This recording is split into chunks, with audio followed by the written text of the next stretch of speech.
Karma to Christ ministries आपका स्वागत करती है। आइए हम परमेश्वर के वचन पर चर्चा करें।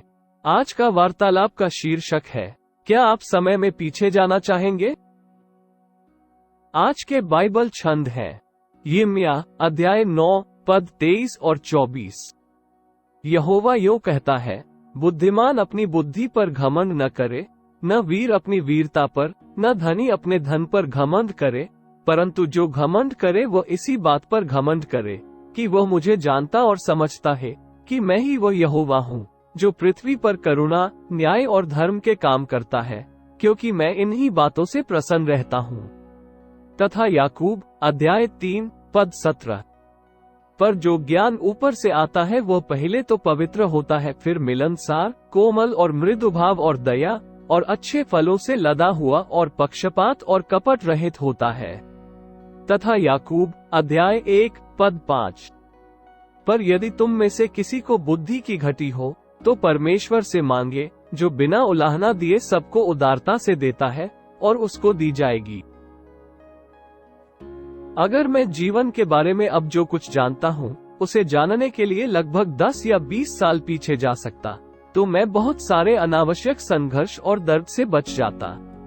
रिश्तों या करियर में अपनी पसंद के संबंध में ऐसी बहुत सी चीजें हैं जो मैंने अलग तरीके से की होती, और शायद मेरे जीवन में प्राथमिकताओं में समग्र बदलाव होता। मुझे यकीन है आप भी ऐसा ही महसूस करते होंगे। त्रासदी की उस एक रात से बचा जा सकता था जो आपके जीवन में पहले और बाद को परिभाषित करती है, या आप उस एक कार्य को बदल सकते हैं जिसने आपको इतनी खराब प्रतिष्ठा दी है और आपको प्रियजनों से अलग कर दिया है। सबसे महत्वपूर्ण परिवर्तन जो मैं करूंगा वो है अपने जीवन की शुरुआत में पूरे दिल से और अधिक जुनून के साथ मसीह के प्रति समर्पण करना। क्या आप जानते हैं कि तब और अब के बीच मुख्य अंतर यह है कि आपके पास अपने और अपने आसपास के लोगों के बारे में कितना ज्ञान और बुद्धिमत्ता है? आपने ये सीख लिया होगा कि आपको अब महसूस होने वाले दर्द और दर्द से बचने के लिए कैसे खाना और व्यायाम करना चाहिए। आप जानते होंगे कि सफल भविष्य के लिए वित्तीय रूप से कहां निवेश करना चाहिए। आपको पता चल गया होगा कि किन चीजों से बचना चाहिए जिसके कारण आपकी शादी टूटी, और कौन सी चीजें आपके बच्चों को गलत रास्ते पर ले गईं। ये कुछ ऐसी बातें हैं जो हम चाहते हैं कि हमें पहले से ही पता होती, और हमें बहुत अफसोस होता है। और क्या आप जानते हैं कि ईश्वर वो सब कुछ पहले से ही जानता था जिसे खोजने में आपको 20 साल लगे?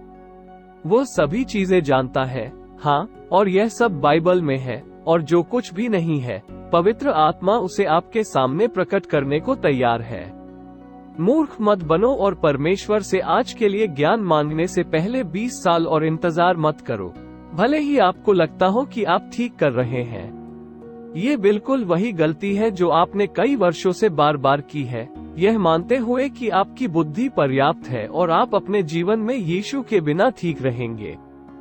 परमेश्वर स्पष्ट करते हैं कि यदि आप स्वीकार करते हैं कि आपको ज्ञान की आवश्यकता है तो पूछें, और वो सुनिश्चित करेंगे कि आपको ये प्राप्त हो।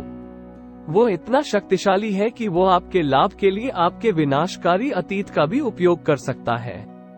उसे आजमाएं और चीजों को बदलते हुए देखें। बॉब गैस कहते हैं, ज्ञान के बारे में 3 बातें नोट करें। पहला, यह ऊपर से आता है। दूसरा, आपको इसे मांगना पड़ता है। तीसरा, ये प्रतिदिन आता है। क्या आपने आज परमेश्वर से उसका ज्ञान मांगा है? मैंने अब तक की सबसे बड़ी गलतियों में एक बात की है, आमतौर पर वे मेरे थे, उसके नहीं। इससे कोई फर्क नहीं पड़ता कि आप जीवन में कितना कुछ जानते हैं, ईश्वर बेहतर जानता है और आपके भविष्य के बारे में आपसे कहीं अधिक परवाह करता है। आइए प्रार्थना करते हैं। स्वर्गीय पिता, आप ही वो हैं जो अपने अभिषिक्त के सींग को ऊंचा उठाते हैं। प्रभु, जो विश्वासियों की रक्षा करता है और अभिमानियों को पूरा बदला देता है। वह दिलों को अलग अलग आकार देता है और उनके सभी कार्यों पर विचार करता है। पिता, आपका धन्यवाद कि आप सब कुछ जानते हैं और सारा ज्ञान आपसे आता है। हमें अपने जीवन में बहुत सारे पछतावे हैं। पहली बात जिसका हमें खेद है वह ये है कि हमने आपसे ज्ञान नहीं मांगा। पहले अपने विचारों और ज्ञान पर विचार किए बिना जीवन जीने के लिए हमें क्षमा करें। हमें ये सोचने के लिए क्षमा करें कि हम सही विकल्प चुनने के लिए पर्याप्त से अधिक हैं। इस सप्ताह भी हमने बहुत सी चीजें गलत की हैं और चाहते हैं कि हम बदल सकें। धन्यवाद कि हमने वादा किया है कि यदि हम बुद्धि मांगेंगे तो आप हमें देंगे। पिता, हम आपसे आज हमारे विकल्पों के लिए ज्ञान मांगते हैं।